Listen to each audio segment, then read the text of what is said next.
दोस्तों, प्रकृति ने हमारे शरीर को 5 तत्वों से बनाया, लेकिन कलयुग के इंसानों ने उसमें एक तत्व और अधिक कर दिया, और वह है पैसा। पैसों से सब चीजें नहीं खरीदी जा सकती, लेकिन पैसों से बहुत कुछ खरीदा जा सकता है। आज की यह कहानी आपको 5 ऐसी दुर्लभ और महत्वपूर्ण बातें बताएगी जो यदि आपने स्मरण कर लिया और अपने जीवन में अमल कर लिया तो वह कभी अपने जीवन में गरीब नहीं रह सकता, कभी उस मनुष्य को धन की कमी नहीं हो सकती। यह 5 बातें आपके जीवन में बहुत काम आने वाली हैं। इस कहानी में एक वृद्ध पक्षी है जिसने बताया कि आखिर यह गरीबी रूपी अभिशाप हमें क्यों भोगना होता है। तो शुरू करते हैं आज की यह प्यारी सी कहानी। किसी जंगल में एक वृद्ध पक्षी और एक तोता वृक्ष में रहते थे। उन दोनों के बीच बहुत ही प्रेम था। तोता अक्सर दुनियादारी की बातें वृद्ध पक्षी को सुनाता रहता था। जब भी तोता का मन नहीं लगता था तो वह वृद्ध पक्षी से कहता था कि आज मुझे अच्छा नहीं लग रहा है, कोई ऐसी कहानी सुनाओ जिससे मेरे मन को शांति मिले और कुछ ज्ञान प्राप्त हो। ऐसी कहानी सुनाओ जिससे दुनिया के लोग कुछ सीख सके, क्योंकि ज्ञानी का धर्म है कि वह अपने ज्ञान से लोगों का भला करे, उनका मार्गदर्शन करें, उन्हें मुश्किल वक्त से निकलने का उनको रास्ता बताएं। तब वृद्ध पक्षी कहती है, हे तोता, मैं तुम्हें बहुत अच्छी कहानी सुनाती हूं।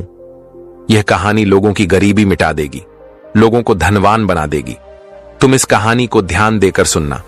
तब वृद्ध पक्षी तोते को एक बहुत ही ज्ञानवर्धक कहानी सुनाती है। वृद्ध पक्षी कहती है कि प्राचीन समय की बात है। किसी नगर में एक गरीब व्यक्ति रहता था। उस गरीब औरत के 6 बेटे थे। वह औरत इतनी गरीब थी कि 2 वक्त की रोटी भी उसे ठीक से नसीब नहीं होती थी। उसका और उसके बेटों का कभी ठीक से पेट नहीं भर पाता था। उसने अपने जीवन में कभी अच्छे वस्त्र और अच्छा भोजन नहीं देखा था।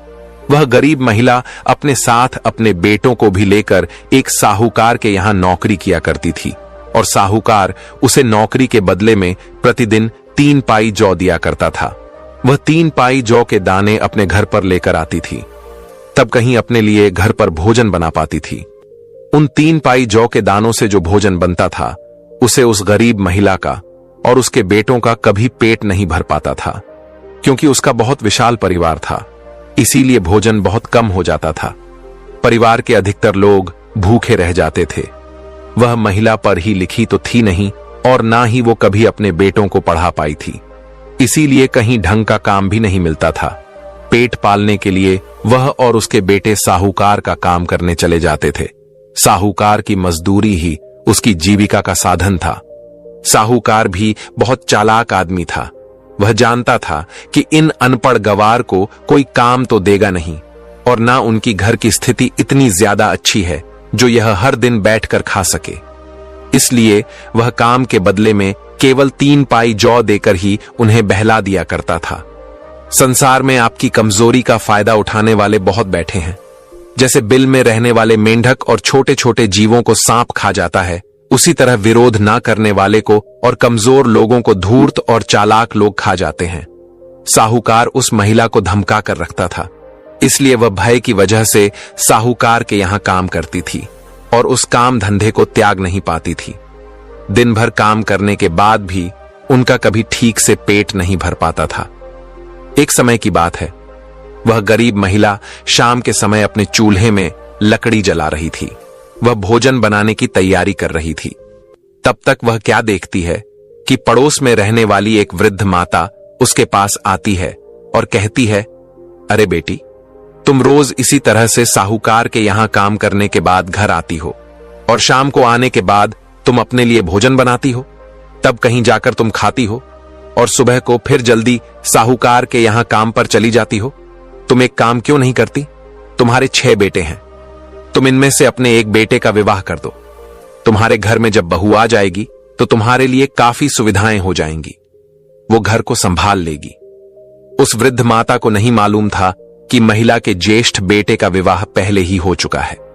उस गरीब महिला ने बताया, हे माता, मेरे ज्येष्ठ बेटे का विवाह तो हो चुका है, उसकी बहू इस समय अपने मायके में रहती है। तब वृद्ध माता कहती है, तो तुमने भोजन बनाने के लिए अपनी बहू को बुलाया क्यों नहीं? महिला ने जवाब दिया, वृद्ध माता, आप तो सब कुछ देख रही हैं कि हमारे घर की हालत क्या है।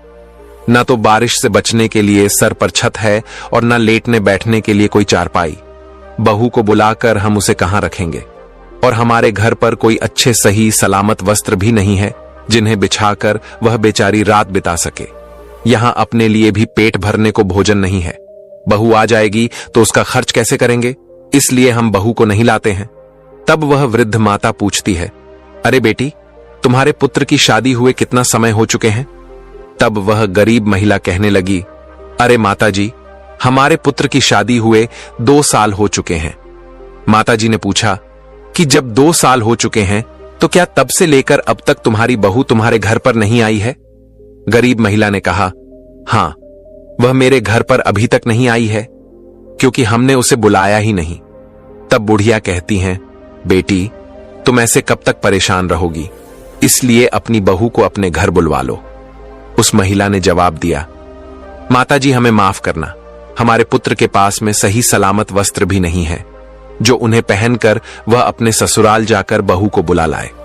तब बुढ़िया ने कहा, अगर ऐसी बात है तो तुम चिंता मत करो, मेरे घर से मेरे बेटे के वस्त्र ले जाओ और उन्हें पहनाकर तुम अपने बेटे को भेज दो। वह माताजी उस गरीब महिला को अपने साथ लेकर अपने घर गई और अपने घर से अपने बेटे के वस्त्र निकाल कर लाई और कहा, इन वस्त्रों को तुम ले जाओ और अपने बेटे को पहना दो और अपने बेटे से कहना कि वह ससुराल जाकर के अपनी बहू को बुला लाए। वह गरीब महिला उन वस्त्रों को लेकर जब अपने घर पर आती है और अपने ज्येष्ठ बेटे को बुलाता है, फिर अपने बेटे से कहती है कि बेटे, इन वस्त्रों को पहन करके तुम अपनी ससुराल चले जाओ और अपनी पत्नी को बुलाकर ले आओ। इधर वस्त्रों को पहन करके वह गरीब महिला का बेटा अपनी ससुराल में पहुंचता है और उसके ससुराल वालों ने जब उसको देखा तो उसका खूब सेवा सत्कार किया। 2 दिन तक वह अपनी ससुराल में रुका। उसके बाद में अपनी पत्नी को लेकर वह अपने घर की ओर चल दिया। जब वह अपनी पत्नी को लेकर के अपने गांव के नजदीक आया तो उसने अपने गांव के पास आकर के विचार किया कि हमारे घर पर तो टूटी चारपाई है, हमारे घर की हालत बहुत खराब है। यदि इस समय हमारी पत्नी हमारे घर पर जाएगी तो हमें शर्म की वजह से अपना सिर झुकाना होगा। तब उस गरीब के बेटे ने विचार किया, चलो हम उस पड़ोस वाली माताजी के घर पर ही अपनी पत्नी को ठहरा देते हैं। इतना विचार करने के बाद में वह गरीब महिला का बेटा अपनी पत्नी को लेकर उस माताजी के घर पर जाता है और अपनी पत्नी को वहीं पर ठहरा देता है। उसके बाद वह युवक अपने घर पर चला आता है। उस पत्नी को नहीं पता था कि यह घर उसका नहीं है, बल्कि उसके पति ने उसे किसी दूसरे के घर में ठहराया है। रात भर वह पत्नी उस वृद्ध माताजी के घर पर ठहरी रही। उनका घर बहुत अच्छा बना हुआ था। पत्नी समझ रही थी कि यह उसके ही पति का घर है, लेकिन वह एक बात बार बार सोच रही थी कि उसका पति उसे इस घर में रखकर कहां चला गया है। इधर जब सवेरा होता है तो वह गरीब महिला अपने बेटों को लेकर साहूकार के यहां मजदूरी करने चली जाता है। दूसरी तरफ उस वृद्ध माताजी ने सोचा कि वह युवक अपनी पत्नी को हमारे घर पर रखकर चला गया है, लेकिन अभी तक उसे लेने नहीं आया। वृद्ध माताजी ने 2 दिन तक इंतजार किया। जब वह उसे बुलवाने नहीं आया तो माताजी ने सोचा कि चलो मैं ही इस बहू को इसके घर पर पहुंचा देती हूं। तब माताजी ने उस बहू से कहा, अरे बहू, लगता है तुम्हारा पति तो तुम्हें बुलवाने नहीं आएगा, चलो मैं ही तुम्हें तुम्हारी ससुराल ले चलती हूं। माताजी की बात सुनकर वह बहू एकदम चौंक जाती है। वह कहती है, ससुराल कैसा? ससुराल क्या? जिस घर में मैं रह रही हूं वह मेरा ससुराल नहीं है। तब वृद्ध माताजी उसे पूरी बात समझती है और उस बहू को लेकर के वह उसके ससुराल जाती है। उस बहू ने जब अपने घर में जाकर देखा तो घर का नजारा देखकर वह हैरान रह गई। घर की हालत बहुत बुरी थी। जगह जगह चूल्हे बने हुए थे और सब चूल्हे में राख भरी थी। घर में इधर उधर भी राख बिखरी थी। फिर उसके बाद उसने चारपाई की तरफ देखा तो चारपाई भी टूटी थी और जो बिस्तर थे उन पर काफी धूल जमी हुई थी।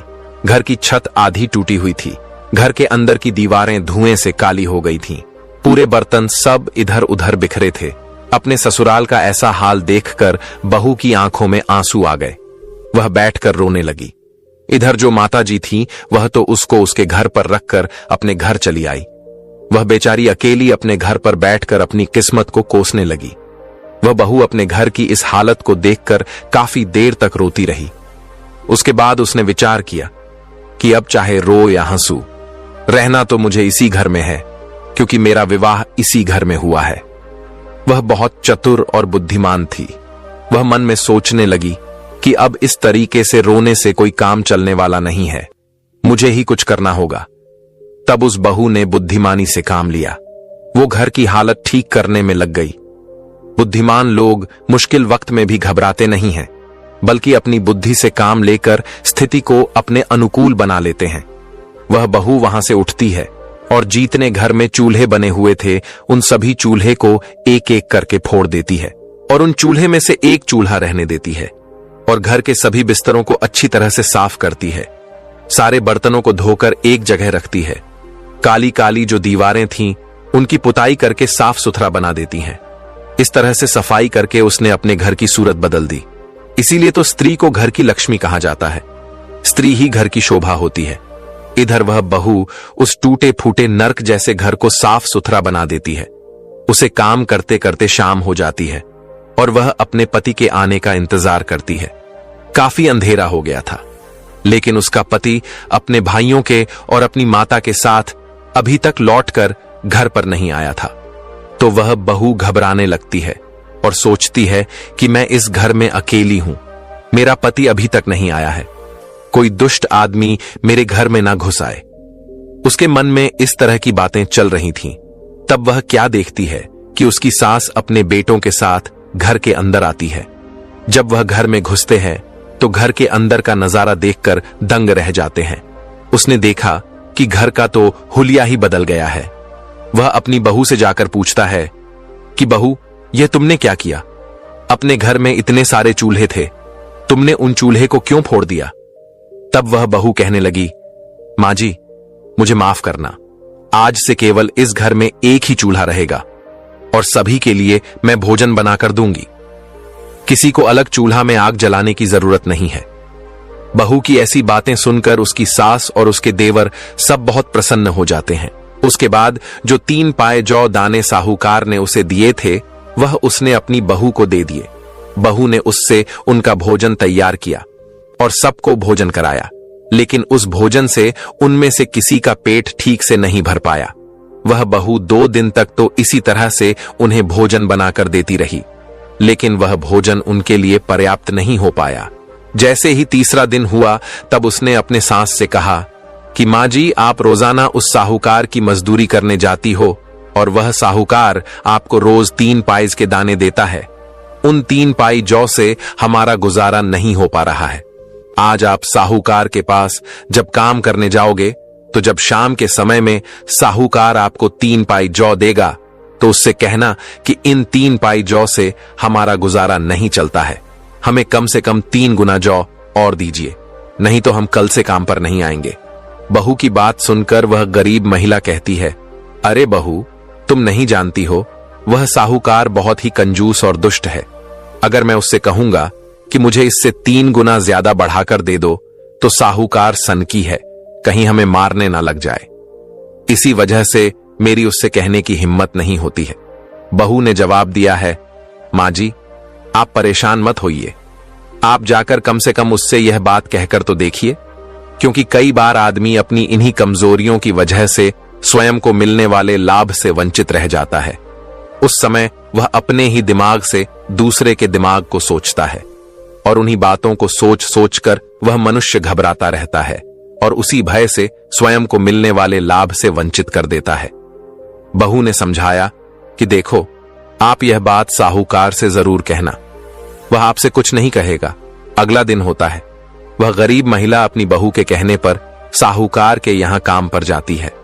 पूरे दिन साहूकार का काम करती है और शाम के समय 3 पाइज के दाने लेकर के जब साहूकार आता है और उस गरीब महिला को देता है तो वह कहती है कि साहूकार, आप इतने दाने मुझे देते हो, इन जौ के दानों से हमारा गुजारा ठीक से नहीं हो पाता है, इसके 3 गुना दाने हमें और बढ़ाकर दे दिया करो। हमारा विशाल परिवार है, अब तो हमारे घर में हमारी बहू भी आ गई है। उस महिला के इतना कहने पर साहूकार ने 3 गुना और बढ़ाकर उसे अनाज दे दिया।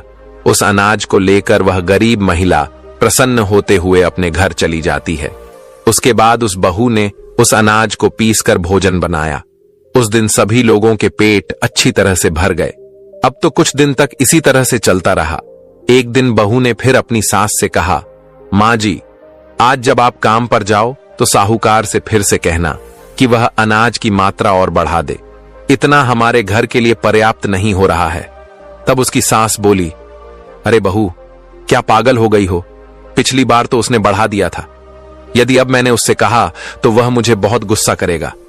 एक बार तो मैंने हिम्मत जुटा करके उससे कह दिया, अब दोबारा मुझ में इतनी हिम्मत नहीं है जो मैं उससे कह पाऊं।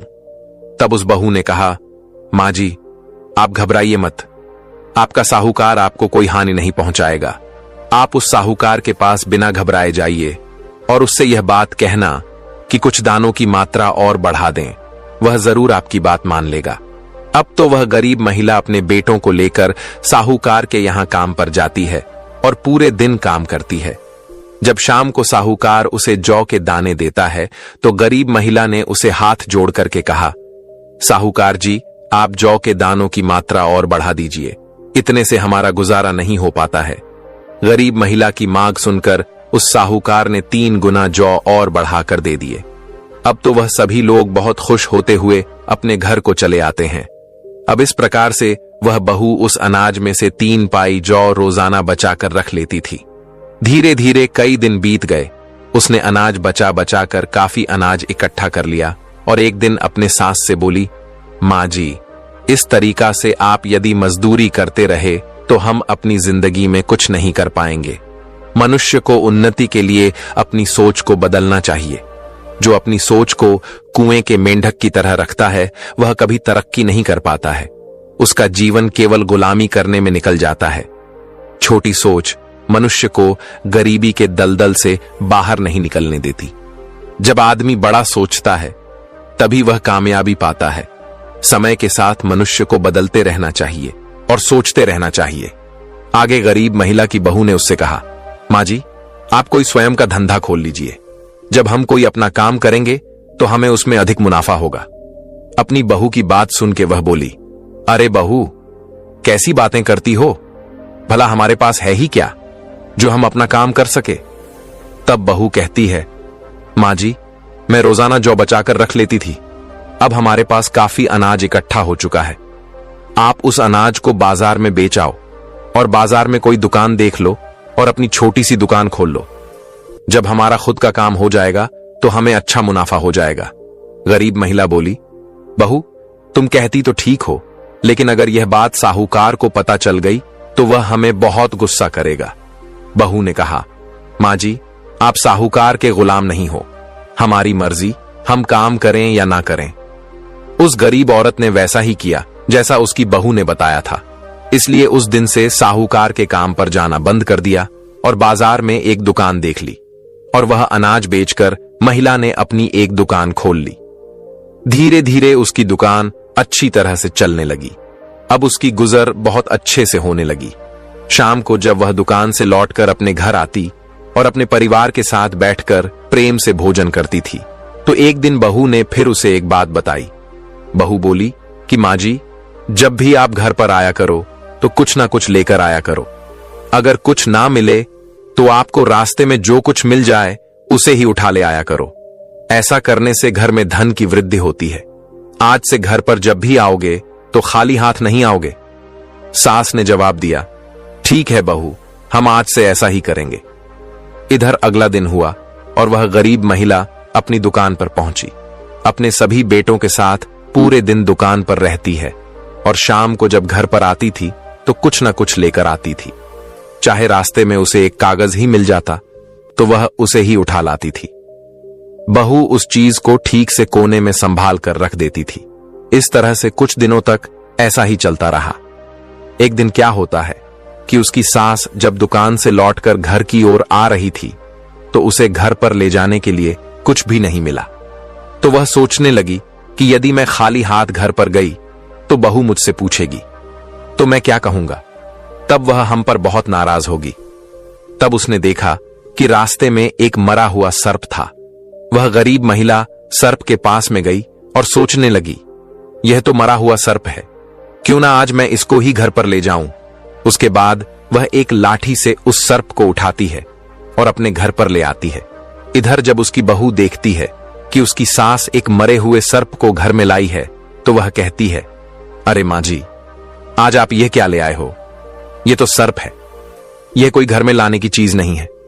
सास ने कहा है, बहू, तुमने ही तो कहा था कि कुछ ना कुछ लेकर आया करो, खाली हाथ मत आया करो। आज मुझे कोई वस्तु नहीं मिली, केवल यह मरा हुआ सर्प ही मिला था, तो मैं इसे उठा लाई। इसमें मेरी क्या गलती है?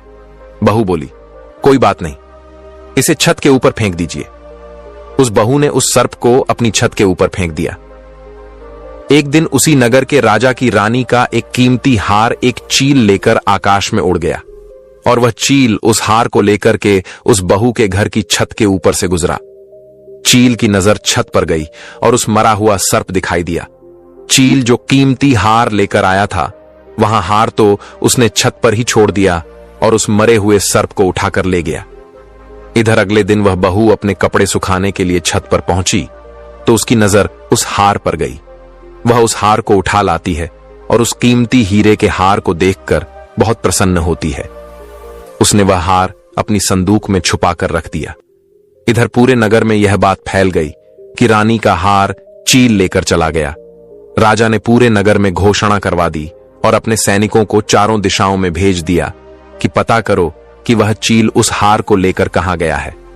वो हार जिस व्यक्ति को मिल जाए वह तुरंत राज दरबार में पहुंचा दे।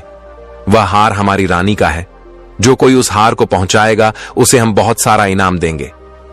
सारे शहर के लोग उस हार की तलाश में लग गए। इधर ये बात उस बहू को मालूम हुई कि रानी का हार बताने वाले को या पहुंचाने वाले को राजा साहब मुंह मांगा इनाम देंगे। लेकिन वह राजा कई दिनों तक इंतजार करता रहा कि कोई उस हीरे के हार को लेकर के आएगा, पर अभी तक किसी ने हार नहीं पहुंचाया। अब तो राजा को गुस्सा आने लगा।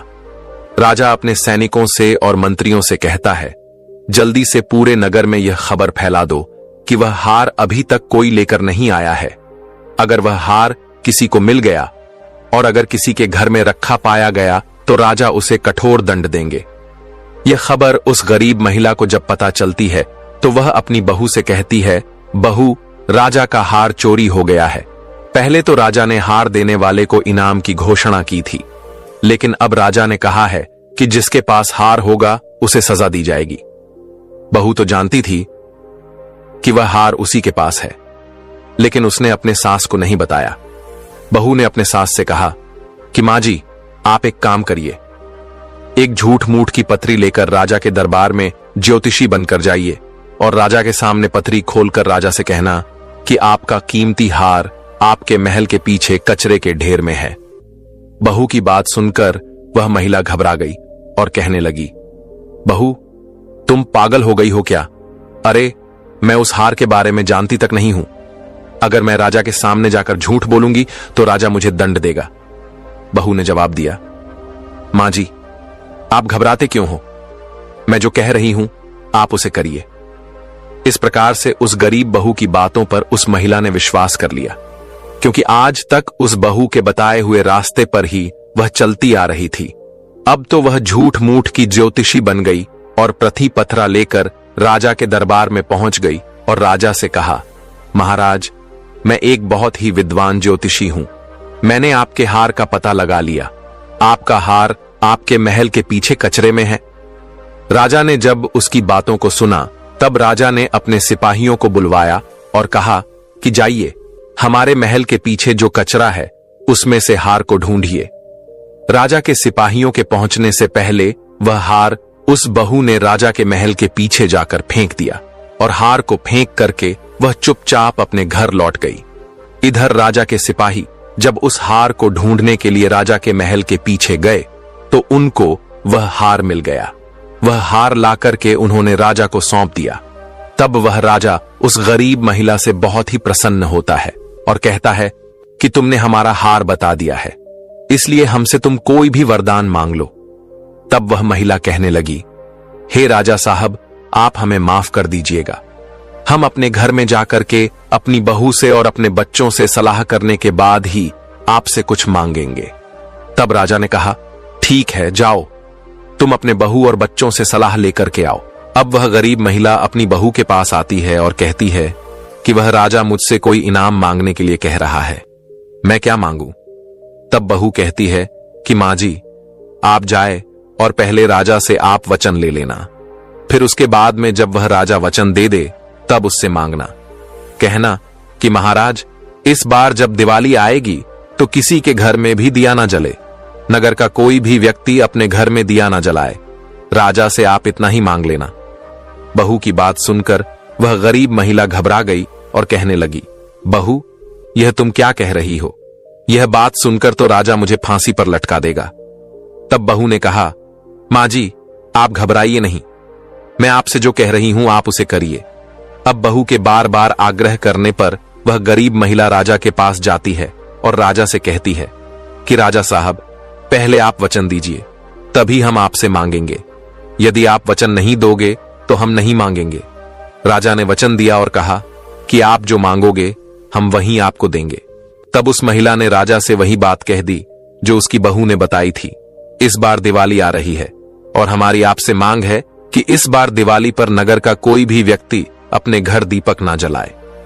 पूरे शहर में अंधेरा रहना चाहिए, दीपक केवल हमारे ही घर में जलेगा। गरीब महिला की बात सुनकर राजा गुस्से से भर गया और कहने लगा, क्या तेरा दिमाग खराब हो गया है? मैं कैसे पूरे शहर में अंधेरा करवा दूं? गरीब महिला ने कहा, महाराज, गुस्सा क्यों करते हो? यदि आपको नहीं देना है तो मना कर दीजिए। काफी सोच विचार करने के बाद राजा ने कहा, ठीक है, हमने वचन दिया है तो हम अपने वचन को पूरा करेंगे।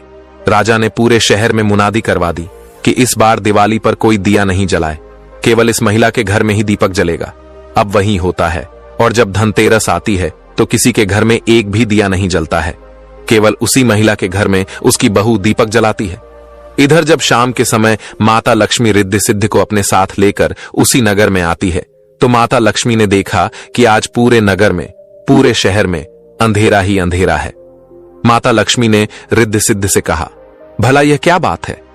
तब रिद्धि सिद्धि ने माता लक्ष्मी को सारा हाल बताया। माता लक्ष्मी वहीं रुकती है जिस घर में प्रकाश होता है, जिस घर में प्रेम होता है, जहां लड़ाई झगड़ा नहीं होता, जहां शांति होती है, जहां पर उजाला होता है।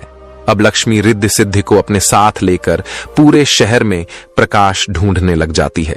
प्रकाश को ढूंढने ढूंढते जब माता लक्ष्मी आगे को बढ़ी तो वह क्या देखती है कि उसी गरीब महिला के घर में घी का दीपक जल रहा था और उसके घर वाले सब सो रहे थे।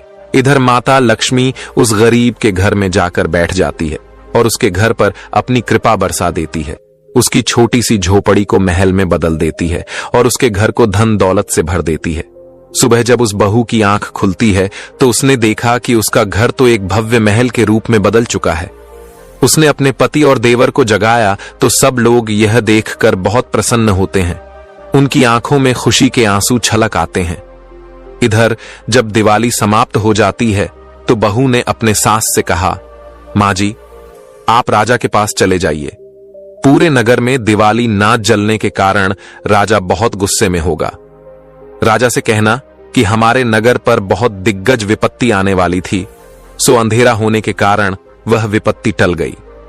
गरीब महिला ने वही किया, वह राजा के दरबार में गई। उस समय राजा बहुत ही क्रोध में बैठा था। गरीब महिला ज्योतिषी के भेष में हाथ जोड़कर कहने लगी, महाराज, हमें माफ करना। इन 3 दिनों में जो अंधेरा इस नगर में रखवाया गया था, किसी के घर में दीपक नहीं जला था। इसका कारण यह था कि आपके नगर पर बहुत दिग्गज मुसीबत आने वाली थी। वह मुसीबत अंधेरा होने के कारण नहीं आई, यानी वह विपत्ति टल चुकी है। अब आप लोग हम पर नाराज मत होइए।